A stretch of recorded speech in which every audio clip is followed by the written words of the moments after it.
In the 21st century, the world has awakened. Magic has returned, but technology has continued to advance. Shadowrun is our world, but changed. Today we're going to take a look at the 6-world Plot Sourcebook Cutting Black, which is used to describe some of those changes and advance the Shadowrun storyline. In this review, I'm going to do a basic overview of Cutting Black. I'm going to talk about what I liked and what I disliked, and what I think is worth mentioning, but had both positive and negative impressions on me. This review is intended to be spoiler-free, so I won't be detailing the book so as to not ruin the narrative. And by way of disclaimer, I do want to point out I am familiar with the backstory of Shadowrun, but I have not been deeply invested in the game over its lifetime. So while I'm familiar with the broad strokes of the setting, there are many quote-unquote historical details that I just don't know. So, to start with, just as an overview, this is one of the first releases for Shadowrun 6th World, released in early 2020 by Catalyst Game Labs. This book details events that occur in the UCAS, or United Canadian and American States, from July 2080 to March 2081. So, if you're watching this video soon after it released, basically it's happening 60 years from now. So, it does cover Detroit and the UCAS at large. It covers two major events. The first deals with Ares Macro Technology versus the Bug Spirits in Detroit. And the second major event is the UCAS Blackout. It does also describe a minor event that takes place between the two major events, but no spoilers, of course. But it should also be covered in an upcoming Plot Sourcebook from the information that I've found. In addition, it does cover fallout from these events in its section on its own. And it has a few short entries of events taking place in other nations. Atlanta and the Confederation of American States, England, and the Algonquian Manitou Council. So to start off with some of the things that I liked about the book. First off, these events, the two major events, are very heavily detailed. They're written out in a very narrative style, and they cover the events basically from start to finish. Now, clearly, there are going to be after effects, things that impact the setting moving forward, and I have a feeling those will be detailed in future source books. But for the most part, there's a definite beginning, middle, and end to each of these major events. In addition, during these events, because of the way that Catalyst writes these books, they're presented as sort of entries on an internet message board. And so you get running commentary during the events, and the commentary has almost as many adventure seeds as the narrative itself. Some seeds are literal job postings. As you know, Shadowrunners are usually contracted out to do a job, be it infiltrating a mega corporation, recovering a person, or taking on a mercenary contract, whatever it is. And so some of these seeds are literal job postings. How much money are they offering? Where it's going to be located, things like that. So a nice, easy little snippet that a game master can grab onto and use in their own story. Of course, some seeds can come from the narrative itself, and some seeds are just coming from comments made during the storyline.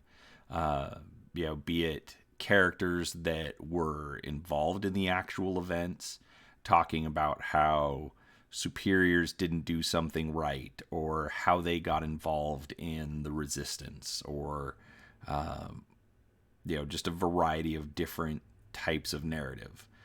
And of course, you also get some of the flavor text from, trolls on the internet. No pun intended. The other nice thing about it is that the events, because they do have an ending, there's not really any kind of a cliffhanger. There's nothing where if you don't buy the next book, you won't know how the particular event, turned out. So I definitely, did like that. Now, I mean, it doesn't mean it gives you all of the answers. It doesn't mean it details everything with all of its specifics. Because let's be honest, this is a role playing game. Maybe you want to develop some of the specifics on your own. So, overall, I think they do give a very good, description of the events, but leave plenty of things open to interpretation. Now, a couple of things that I didn't like. First off, in this book, there is not enough art. There were times where I would go 15 pages or more, it seemed like, between actual pieces of art. And I'm not talking about accent art, put in the background, that looks like a circuit or something. I'm talking like images of characters or locations, different events. It definitely feels like there is like the art is actually missing from this book. Just as a sample, I went through and I looked at some of the different Sixth World books that I have, and most of those seem to be about every 3 to 5 pages. So it definitely felt, this book compared to the others that they've released so far for Sixth World definitely feels like it is missing out on its art. I realize that art can be expensive, but in addition, it can be reused from other books. So I would have even been happy with some reused art if that was the case. But it just felt like the art was missing a little too much. Along the same lines, for something that describes physical locations, they didn't include any maps of any kind in this book. In the first section talking about Ares versus the bug spirits, it talks about how Detroit is divided up into different sectors. But there's no map of how are the sectors laid out. Some of the sectors are safe zones, some are no-go zones, but they don't get into where those sectors are. Now, I realize I just said that I like how they left a lot of things open, but sometimes it helps to get some of those details, especially when you're describing an event like this. So, I think maps would be a cheaper way to get some art into the book. But that's clearly my opinion. I'm not involved in that side of the business, but I think the book definitely would have taken advantage of being able to have maps, be it breaking down Detroit or showing a list or a map with the different cities that are affected by the blackout in the UCAS. So I think that could have definitely helped would be to include some maps. The other thing that I had some trouble with was the narrative style. As I said, I'm familiar with Shadowrun, but I haven't read or followed all of the books, so I'm not as used to this particular narrative style, especially one that is broken up by comments as you would find on an internet message board. And so it actually took a while for me to get used to it. I haven't sat down and read a role playing book for quite some time, and so this book really felt like it was a bit of a struggle to get into because of that narrative style. In addition, a lot of the events are described from a first person perspective, but also it's not a consistent first person perspective. So you have many different characters, many different styles of writing, but then all first person, and it gets a bit jarring. But I was able to eventually get into it and get excited to keep going through and keep reading the storyline.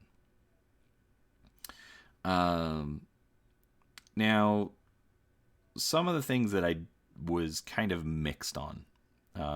I didn't necessarily like it or dislike it, but it's definitely something that I noticed and I felt. So the running commentary, I realize it's pretty common for Shadowrun books.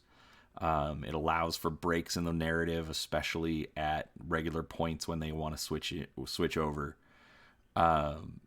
And there's also a lot of good information in the commentary, but because sometimes it appeared either as sidebars or comments, I had a tendency to want to jump over it, and so I would have to go back and reread the commentary.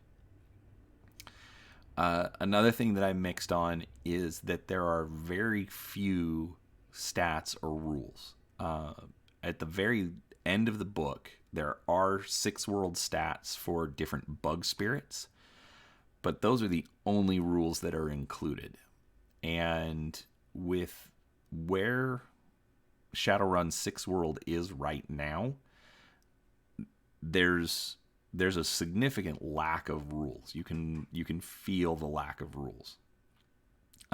Because outside of the core rulebook, there really aren't any. There's the Rogues Gallery, which has a bunch of different NPCs. There are a lot of different NPCs in the 30 Nights campaign book, but there aren't really any rules, any different weapons or different equipment that when Ares is fighting against the bug spirits, maybe they deploy different equipment or experimental equipment. Maybe those rules could have been included. So I was mixed. I didn't like that there was a lack of rules, but it's not necessarily a bad thing. And then another thing that I was also mixed on was the art that was included. Now, I realized that I just said it was a negative that there wasn't much art, but the art that was there, for the most part, I liked. I realized that art is completely subjective. The person viewing it is going to have their own opinions, and every person is going to be different. But overall, I did like the art in the book. Now, one thing I do want to point out is the cover art. It's good, but I had a couple of issues that still annoy me, even after I've finished the book and had time to digest it. The biggest problem I have is that the art looks posed. It doesn't, or the cover art, it looks posed. It doesn't look like anything is really happy. I mean, I realize we've got our bug spirits around and dead bugs on the front, but these soldiers here are very static. They look like they're posing for the cover of Orc Mercenary Monthly. I don't know if that's an actual thing, but it could be. But it seems very, very static. The 2 soldiers behind, they're both holding weapons, like they're being attacked, but there's no indication that they're shooting. If they're being attacked by bug spirits, if they're coming in, what are they doing? Are they out of ammunition? What's going on? I think it could have been improved just by implying a bit more action. Maybe if this orc is looking down the barrel of his gun, or add some muzzle flare, something to imply that there's some action going on here, and they're not just posing for a magazine. And then also the cyber eyes that are on the orc. I don't know why. They bug me, and I don't like what it does to the face. Maybe with the 4 holes on each eye, maybe it's too close to button eyes on a teddy bear, but those kind of bug me. But don't get me wrong. Overall, I think it's a good piece of art. I think it doesn't necessarily tell you exactly what's happening in the book, but it's definitely representative of the kind of art that you would find in a Shadowrun 6 world book. So, in conclusion, overall, I did like Cutting Black. I like what it's doing to the story. I've read a few other reviews, and I realized that a bunch of people are pretty critical on it, but I enjoyed it. I don't have the background with Shadowrun, so as a new player, I didn't feel like they were taking pot shots at anyone. I didn't feel like they were damaging a narrative. I felt like it was a book that, after reading through the core rulebook and the information in the getting started box, this is hey, these are the next big events that are going on. Here's some good ideas that you can use if you want to run your own Shadowrun campaign, and I really liked that. I do think that the lack of rules, are a bit of a hindrance, but especially for people who maybe don't want to move into Shadowrun 6th World yet, or even players that really like the older editions of the game, I think not being very rules heavy is actually a selling point, because it's a way that people who don't want the rules necessarily but want the story can pick that up and still run with it. So overall, I definitely liked Shadowrun Cutting Black. I do recommend that you pick it up, preferably from your fine local gaming store, but I do know that you can get both PDF and print versions from Shadowrun directly, or Catalyst Game Labs, I apologize. But I do hope that you enjoyed this review. Please let me know what you think of Shadowrun Cutting Black. I'd love to see your comments. And otherwise, enjoy your runs.